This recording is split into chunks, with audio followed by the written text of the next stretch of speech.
attends de voir mes réponses, parce que moi je fais pas d'IA. Hein. Non, mais attention. En fait, la question, bon ben voilà, comme vous pouvez le voir, je suis avec Asher. C'est déjà incroyable de t'avoir toi, sachant que, oui voilà, comme je t'ai dit juste avant, je suis énormément son contenu sur YouTube. Je sais il est sur Twitch maintenant, qu'il fait aussi des lives toutes les semaines. Il essaye, au moins, tous les dimanches. Je te suis depuis un bon bout de temps. Alors, quand tu avais ta première société, quand tu avais commencé à faire du minage, quand tu avais fait pas mal de choses. Grâce à lui, j'ai créé un compte sur Binance, j'ai ma clé Ledger et tout ça. Et j'ai aussi suivi beaucoup de contenu. Ces deux boîtes sont encore en vie, ça va, c'est une bonne nouvelle. Ah bah oui, exactement. Exactement. Ce qui se passe, c'est que moi actuellement, donc, moi j'ai une chaîne YouTube, j'ai trouvé le nom Monsieur IA. D'accord. Et j'ai pris le nom de domaine .com et .fr. Ok, t'es arrivé très tôt. Alors, ce qui s'est passé, c'est que oui, dans la partie IA, ça fait 4 ans que je suis dedans. Donc c'est cool. Mais j'ai commencé à parler de tout ce qui est chat GPT, etc., mid-journée, depuis janvier. Et là, j'ai fait l'acquisition il n'y a pas longtemps de monsieuria.com et .fr. Ok. Et du coup, je vais les utiliser pour pouvoir me mettre en avant par la suite. Ce qui se passe, c'est que là, donc je suis invité ici en tant que média pour parler de tout ce qui est IA. Moi, j'ai une grosse question, une grosse partie blockchain. Qu'est-ce qui se passe? Parce que je me dis actuellement, il y a des problèmes niveau vie privée, sécurité, etc. Et pour moi, dans mon point de vue, je me dis que tout ce qui est blockchain, ça va aider tout ce qui est intelligence artificielle à mieux gérer tout cela. Qu'est-ce que tu penses, toi, dessus? Alors, je suis certain que la blockchain sera une partie de la réponse et de la solution, parce qu'on va avoir de plus en plus de contenu et on va avoir besoin de savoir qui a créé ce contenu. Est-ce que c'est un être humain? Est-ce que c'est une intelligence artificielle? Revenir à l'origine de la chose. En fait, comme il y a de plus en plus de choses qui sont numériques, on va avoir besoin d'avoir cette propriété et cette unicité numérique. Et la blockchain, à travers les tokens et les NFT, vont apporter un début de réponse à ça. Après, il y a également des intelligences artificielles qui sont centralisées dans des bases de données, et il y en a d'autres qui seront inarrêtables, basées sur de la blockchain. Et là, on va dans un autre pan de la question et une autre façon d'explorer. Donc je pense que la blockchain a un rôle à jouer, oui. Je pense que la blockchain peut être une bonne et une mauvaise réponse pour l'IA dans certains problèmes, mais je suis certain que cette technologie, enfin la blockchain c'est pas vraiment une technologie la blockchain, c'est une façon de gérer l'information, de la rendre décentralisée et immuable. Encore une fois, je pense qu'il y aura des applications de la blockchain et de l'intelligence artificielle qui seront super intéressantes et qui pourront à l'avenir nous permettre de savoir à qui on a affaire et d'authentifier un vrai d'un faux compte, un vrai utilisateur d'un robot et je ne sais quoi. Tout ce qui est deepfake aussi. Ouais, clairement. Après, est-ce que c'est la blockchain qui va permettre réellement de savoir si c'est un fake ou si c'est quelque chose de réel? Non. La blockchain, elle, va pouvoir interpréter réellement une autre IA qui, elle, a la capacité de voir ce qui est faux ou vrai. La blockchain, c'est juste une façon de gérer l'information. Donc c'est un peu comme si on disait pour ou contre Internet. Est-ce qu'Internet c'est bien ou c'est mal? Est-ce qu'Internet ça va créer des problèmes ou des solutions? Eh ben, tout à la fois en fait. Ça va dépendre de comment est-ce qu'on l'utilise et de comment est-ce qu'on le paramètre finalement. Génial, génial. Est-ce que toi, tu as une idée de solution IA blockchain qui pourrait arriver?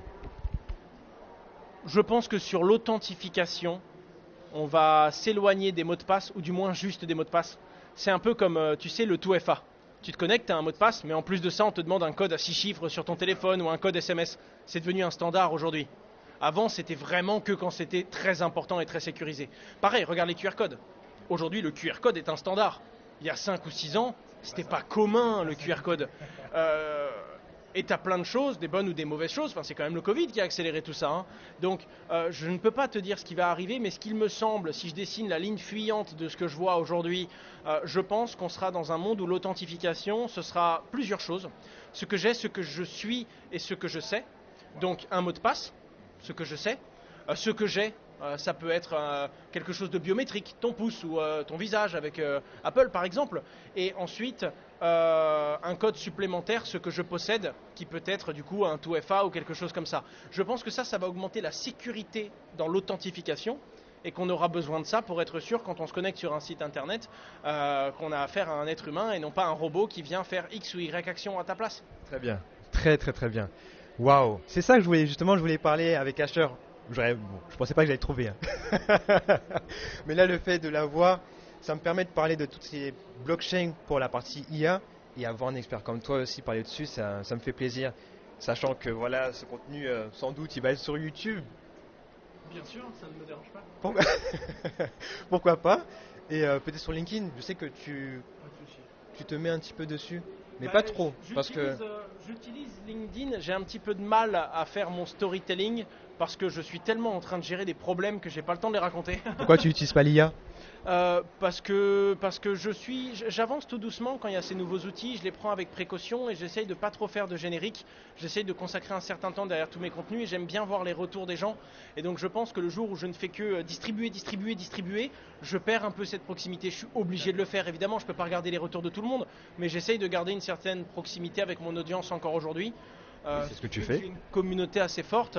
Et ensuite, j'utilise mon LinkedIn, hein, j'ai plus de 50 000 personnes qui me suivent dessus, je poste, mais j'essaye de poster quand j'ai réellement quelque chose à dire, soit quelque chose dont un intérêt pour moi, une de mes actualités, soit quand je pense réellement que les gens doivent le savoir et que c'est important pour eux, mais j'essaye de rester dans ce scope-là, et ça m'arrive de faire 4-5 posts sur LinkedIn par semaine quand il y a une urgence, mais la réalité, on est plus proche des 4-5 posts par mois, parce que je me dis que les gens viennent me suivre pour un certain contenu, et que si je les déçois et si je dilue la compétence et la qualité que je leur donne, ils vont arrêter de me suivre tout simplement. Donc je respecte un petit peu ce deal que j'ai avec mon audience d'essayer d'être le plus pertinent possible et de les déranger quand c'est nécessaire. Et de toute façon, tu avais l'habitude d'être comme ça, comme sur YouTube, quand tu proposais quelque chose de nouveau, de tendance, tu parlais vraiment de l'actualité. Je me rappelle justement, il y avait des vidéos où justement, tu disais, ok, là je vais vous dire ça parce qu'on est à chaud.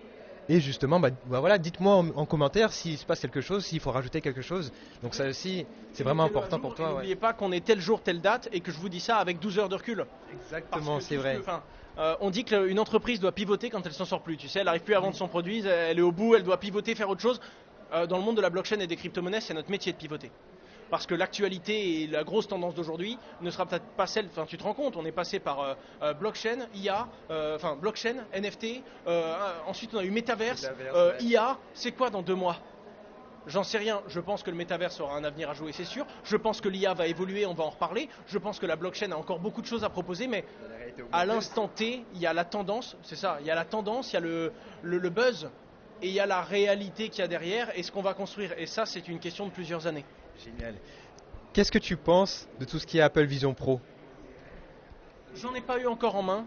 Oui. Ça ne m'étonne pas qu'Apple aille sur ce segment parce que même si c'est un segment tendance, effet de mode, je pense qu'il y aura réellement quelque chose avec la réalité virtuelle dans les années à venir. J'aime ça, ça me plaît. Par contre, je me rends compte que ça me plaît, il y a des choses à faire, mais je ne suis pas encore au moment où j'utilise tous les matins. Donc il y a encore du chemin à faire. C'est normal que des entreprises avancent. À 3 500 € le casque ou à 2 500 € le casque, pour l'instant, c'est pas donné à tout le monde. C'est ce qui me plaît chez Oculus. 200-300 € pour la qualité du rendu, c'est abordable, entre guillemets, parce que 300 €, ça reste un budget. 3-4 000 €, ça s'adresse pas encore à tout le monde. Mais Apple ne s'arrête pas à ça et on le sait bien. Hein. Ils vont nous créer aussi des upsells à côté. Non, bien sûr qu'ils vont les créer et c'est une question d'offre et de demande. Donc si les gens y vont, c'est qu'il y a un intérêt. Exactement. Pour l'instant, je regarde. Je l'ai pas eu en main, j'en sais rien. Je vois juste le buzz et le bruit que ça fait. J'attendrai d'en avoir un sur la tête pour dire ce que j'en pense. D'accord. Donc les Oculus, c'est vrai que tu préfères ceux-là parce que forcément tu les as déjà testés et tu vois que c'est cool. Je préfère cela parce que je peux en parler à quelqu'un sans avoir à me dire est-ce qu'il va devoir bosser 3 mois pour l'avoir. Et encore, pour certaines personnes dans ce monde, 300 €, non. C'est énorme, c'est énorme. C'est vrai que moi, justement, quand j'ai fait une vidéo justement où je parlais de Apple Vision Pro, il y a énormément de personnes qui m'ont dit oui mais 3 000 €, 4 000 € à investir dans un casque, c'est compliqué. Donc peut-être qu'ils vont voir des vidéos dessus, mais ça va pas être possible de pouvoir le faire. Ok, c'est génial. De toute façon, le meilleur bêta-test du monde, c'est ton lancement marché. Donc quand tu l'as mis entre les mains de dizaines, voire centaines de milliers d'utilisateurs, tu as un feedback, tu améliores ton produit et tu fais un Vision 2, peut-être moins cher si le problème c'était le prix, peut-être mieux calibré si c'était ça. Donc la réalité c'est qu'il n'y a pas d'urgence absolue, il n'y a pas de... vous précipitez pas, on parle de beaucoup d'argent, c'est une petite bagnole, 3 500 balles. Hein. Oui.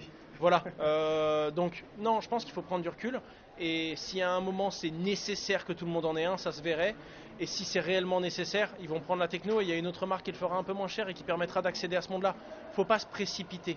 Je pense que c'est le seul sentiment qu'on vous offre et qu'il ne faut pas prendre tout de suite. Vous précipitez pas, tranquille. C'est vrai. Tu as parlé rapidement de tout ce qui était... voilà, c'est le marché qui va valider. Tu as lancé une première entreprise, Just Mining. Ensuite, tu as modifié le nom, c'est ça? Maintenant, exactement, tout à fait. Regarder dans la description, il y aura le lien. Merci beaucoup. Et du coup, Attention, investir comporte des risques. Non, non, c'est trop bien, non, on fait sérieux. Voilà. 1,34€ la minute, voire modalité chez les magasins participants. Non, Vous retrouvez tout. non mais dans la voilà, description. je parle d'argent, je parle de blockchain, c'est des risques, je ne fais pas de conseil en investissement. Là en l'occurrence Meria est une entreprise d'investissement, ça ne convient pas à un public mineur du tout, c'est illégal. Et surtout, l'argent rapide existe parce qu'on peut le perdre rapidement. L'argent facile n'existe toujours pas. Et il faut faire très très attention, c'est un segment qui peut être au moins aussi touchy que l'IA, donc faire attention et ne pas se précipiter vraiment. Bien sûr. Ce qui se passe, c'est que toi, voilà, tu as monté une première boîte. Il y avait forcément des moments de doute, des moments où c'était plus difficile. Comment tu as fait pour les surmonter? Parce que c'est justement à ce moment-là que finalement, toi, tu as grandi et ta société, elle a grandi aussi. Peut-être que tu t'es posé des questions pour recruter des nouvelles personnes. Peut-être que tu t'es posé des questions pour te dire, ok, comment ça se fait, comment je fais pour gérer ce flux de clients? Alors, ma réponse du coup ne s'adresse pas à tout le monde parce que c'est vraiment la mienne. J'ai commencé et c'est YouTube qui m'a tiré vers l'avant. J'avais une audience, j'avais des gens qui me faisaient confiance. C'était ma demande. Ensuite, j'étais bien entouré. Quel que soit le chiffre, la transformation, le résultat, mon père et ma mère m'ont permis de garder les pieds sur terre. Et mon frère m'a permis de me rappeler que la vie c'est le travail et que le travail c'est dur. Et qu'à un moment, si on fait des efforts et que quand on se casse la gueule, on se relève, qu'on apprend et qu'on veut toujours donner le meilleur de soi, on s'améliore. Et surtout, j'avais des gens suffisamment intelligents autour de moi pour qu'ils me disent continue tête baissée, fonce, fais-nous confiance. Et qui étaient également capables de me dire non, non, non, non, là tu lèves la tête, tu es en train de foncer dans la mauvaise direction. C'est un entre-deux un petit peu fou parce que tu dois t'obstiner, c'est important. Mais à un moment, si ton idée elle est stupide, il ne faut pas t'obstiner parce que tu vas juste faire n'importe quoi pendant quelques années de ta vie.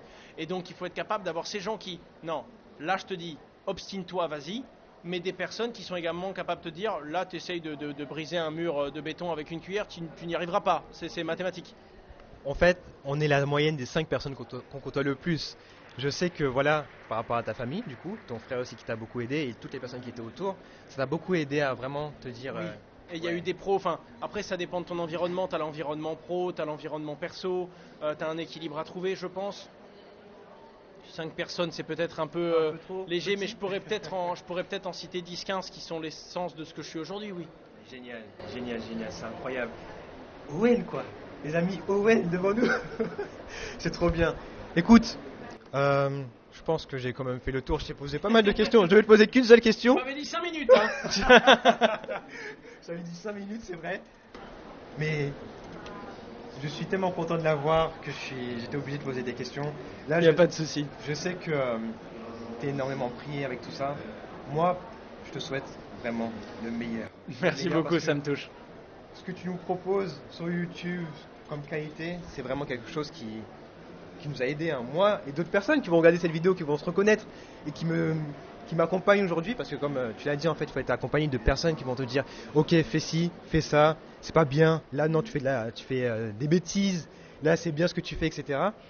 J'ai de la chance aujourd'hui d'être accompagné par des personnes comme ça. Bon, ils m'ont aussi guidé aussi dans tout ce qui est par rapport à ton contenu. J'ai pas mon super bob, mon méga bob à la maison, mais parce que justement je pouvais pas me l'acheter au moment où il était là. Mais là aujourd'hui, est-ce qu'il t'en reste encore un peu? On ne fait plus. Alors il nous en reste, Oui, nous, mais on non, mine moi, encore tu avec, vends plus. mais on n'en commercialise plus. Je sais. Parce que le minage de crypto-monnaie, pour plein de raisons, c'était pas ce qu'elle a mis pour l'entreprise, c'était de la gestion de particuliers. Il y a des gens qui ont mis des machines de minage dans leur jardin sous la pluie et qui nous appellent parce qu'elles marchent plus. Et tu dois leur rembourser une machine alors qu'ils l'ont. Et oui, bah, c'est un ordinateur, hein, de toute façon s'il pleut et qu'on le laisse dans le jardin, à un moment il marche plus, mais c'est très compliqué. La gestion B2C en France peut être très compliquée. Merci Owen. Merci à toi. Merci pour tout, ça fait plaisir. Écoutez, cette interview, j'en suis très fier. Très fier. Et c'est une personne vraiment formidable. Tout à l'heure, elle a accepté Tu vas me faire pas rougir. mal de choses. Et je suis bien content de la voir là. Je sais pas où cette vidéo va finir. En tout cas, je sais qu'elle va finir dans un drive, dans énormément d'endroits. Et aussi dans une blockchain qui va pouvoir sécuriser tout ça. Bon, en tout cas, non, c'est génial. Merci beaucoup. Et je te souhaite le meilleur pour la suite, hein. Merci J'espère qu'on va beaucoup. se retrouver dans d'autres conditions aussi. Merci à toi.